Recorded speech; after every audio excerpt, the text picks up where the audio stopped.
कोई विशेषांक होता था तो उनकी सूचना देती थी।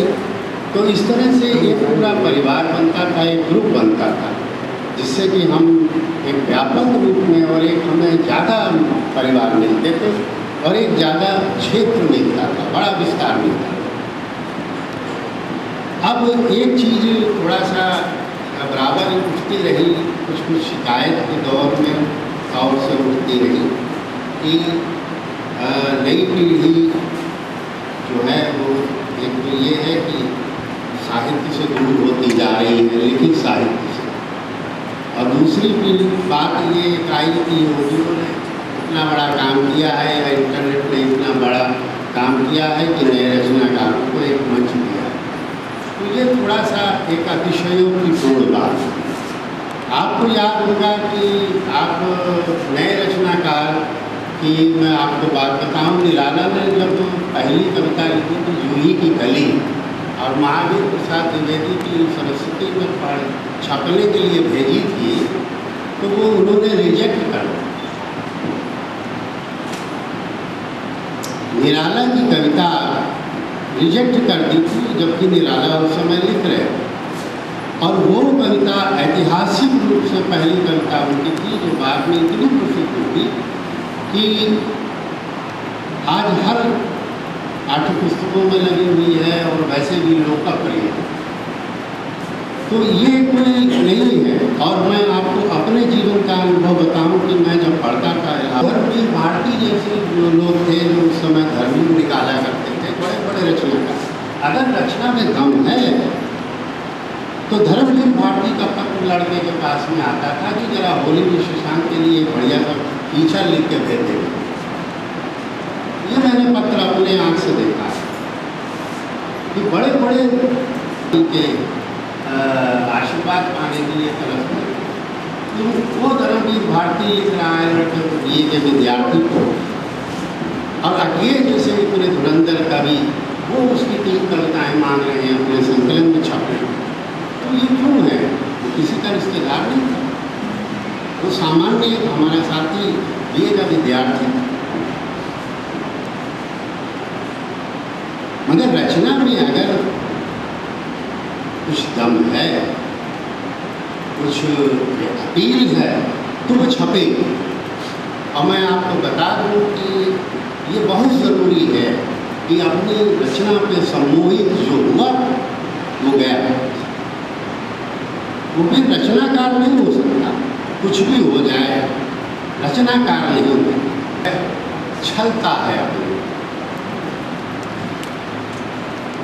और ये जो पिछला दौर था, आज भी आप मूवियों में छप जाते हैं तो ये मंच मिलता है, ठीक है मंच मिला, मगर ये कोई बहुत बड़ी स्वीकृति नहीं। ये एक कदम आपने रखा, ये इस बात के लिए ये मंच मिला है कि आप अपने को और परिष्कृत करें, मैच्योर करें।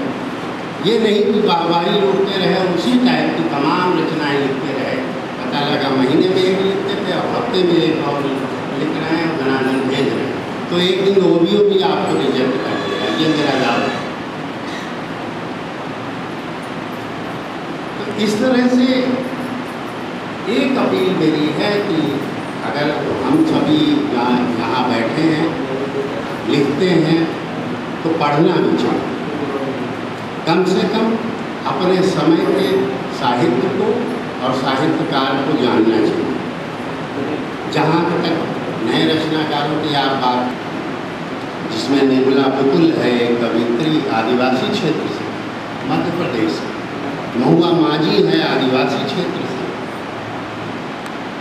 तो एक गद्य में है एक पद्य में। निर्मला बुकुल का जब पहला कविता संकलन ज्ञानपीठ से आया, नगाड़े पे बजते हुए शब्द, तो हाथों हाथ दिख गया। आज उसके कम से कम 5वां संस्करण 3 साल में हुआ। महुआ माझी का जब पहला उपन्यास माय बरशल्ला आया बांग्लादेश के जन्म की पृष्ठभूमि पर, इतना मोटा उपन्यास है, 350 पेज का करीबन, हाथों हाथ प्रतियाँ बिक गई। आज उसका 5वां 6वां संस्करण निकल रहा है और आपको ये जान के ताज्जुब होगा कि उसको जाने कितने सम्मान मिल चुके हैं और तमाम विदेश की यूनिवर्सिटियों में लगाया गया है जर्मनी और तमाम उसकी भाषाओं में, विदेशी भाषाओं में उसका अनुवाद हो चुका है। वो भी नए रचना, पहली रचना थी। मैं बोरशिल्ला महुआ माझी की पहली रचना थी। नगाड़े पे बजते शब्द निर्मला पुतुल की पहली रचना थी। और ये आदिवासी तो पवन करण पहली रचना थी। स्त्री मेरे भीतर कविताएं थी। आप पढ़िए तो पतले पतले संस्करण हैं इनके। और ये किताबें लोग कहते हैं कि ना कविता कौन पढ़ता है, और इनके 5-5, 6-6 संस्करण निकल रहे हैं। इतनी एक एक कविता अपील करने वाली है, एक एक कविता झकझोर देने वाली है, और एक एक कविता आपके भीतर बैठ करके आपसे सवाल जवाब करने वाली है कि आप भी वही हो। तो जब तक हम अपने साहित्य को नहीं पढ़ेंगे, इंजीनियर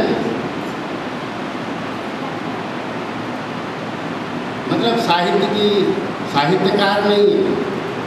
मैं आपको एक हकीकत बता दूँ, बट यथार्थ यही कि आज जितनी भी मैगजीन आप उठा के देख लें तो अच्छी मैगजीन है, साहित्य की प्रतिष्ठित मैगजीन है, कथादेश है, कथाक्रम है, हंस है, और तमाम तरह की मैगजीन।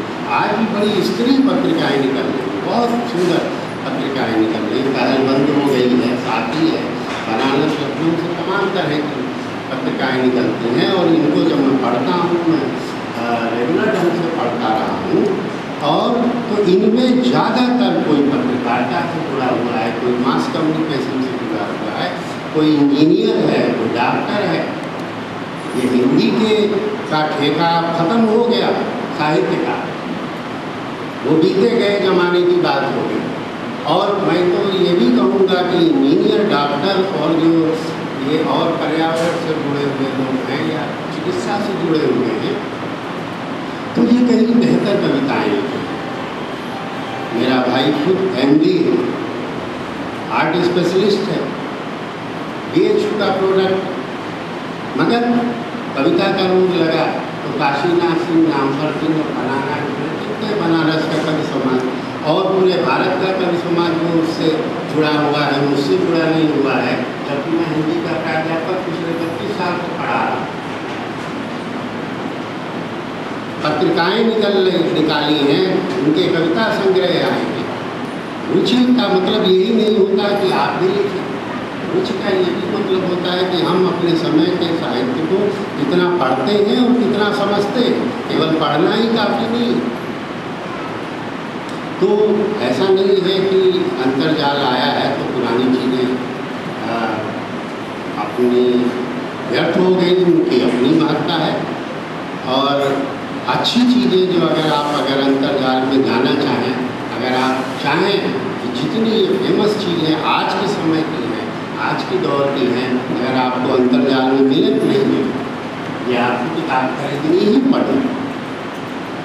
ना मैं बोरशिल्ला जब 1 महीने पुरानी हो जाएंगी तब आपको मिलेगी इंटरनेट पर, मगर हमें पढ़नी तो होगी है। हम बेसब्री से इंतज़ार करते हैं कि जुलाई का अंत कब आए, और जिसमें पढ़ने की जिज्ञासा है। मेरे गुरुजी कहा करते थे, जब हमने अपने पढ़ने के दौरान कहानी लिखी, मैं कहानी लिखता था पहले, वो हमारे गुरुजी, तो मैंने जब उनको लिखाई बोली क्या प्रेम की कहानी लिखी, तो दूसरा टॉपिक सोचो, इसके अलावा भी बहुत कुछ है। तब मैंने जब दूसरी कहानी लिखी तो वो पूरे कंपटीशन में, इंटर यूनिवर्सिटी कंपटीशन में उसकी सेकेंड प्राइज, मगर फिर बाद में कुछ परिस्थितियाँ ऐसी रही कि वो ये कहा करते थे कि पहले पढ़ो, अब पढ़ो कौन सा अच्छा, अपने समय का पढ़ो, अगर समय के साथ चलना है तो अच्छा पढ़ो, और सीखना है तो प्रेमचंद पढ़ो। ऐसे लिखा जाए, ये अगर पढ़ना है तो पुराना पढ़िए, प्रेमचंद पढ़िए, कवि के क्षेत्र में जाना है तो उधर पढ़िए, निराला पढ़िए, प्रसाद पढ़िए, महादेवी पढ़िए, या और जो नए कवि आ रहे हैं तमाम, उनको पढ़िए। और क्या लिखना है इसको देखो, सीखने के लिए अपने समय को पढ़िए। लिखिए, उन्होंने भी अपनी शुरुआती दौर में कविताएं लिखी थी, ये बहुत कम लोग जानते हैं। इस तरह से कहने का मतलब ये है कि कवि होता है, मैं ये मानता हूँ, मगर वो कवि कैसे बने, अपने समय के साथ कैसे जुड़े, इसके लिए पढ़ना भी बहुत ज़रूरी है। और कवियों को मैं बहुत धन्यवाद देता हूँ कि मैं भी इस बहाने एक नई संस्था से जुड़ा, क्योंकि मेरे मित्रों के तमाम वेबसाइट हैं, उनके कुछ बातें मैं कह दूँ, हमारे कुछ नए साथी भी आए हैं, उनका हार्दिक स्वागत करते हैं कि openbooksonline.com एक निरंतर चलने वाली वेबसाइट है, पत्रिका, और या उसका जी का मैं सादर अभिनंदन करता हूँ और आपसे आग्रह करता हूँ आप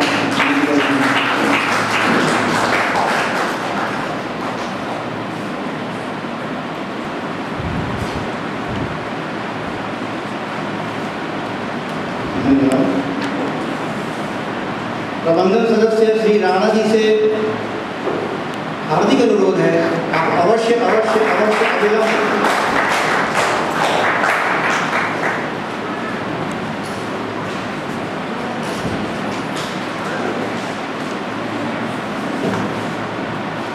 धन्यवाद।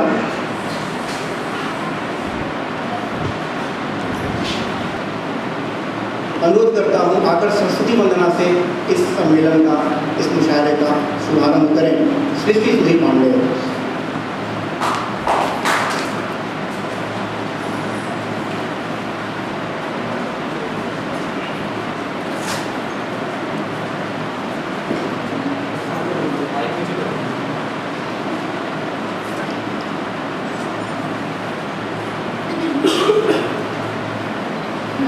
सर्वाहिनी नाग देवी शारदे उद्धारित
एक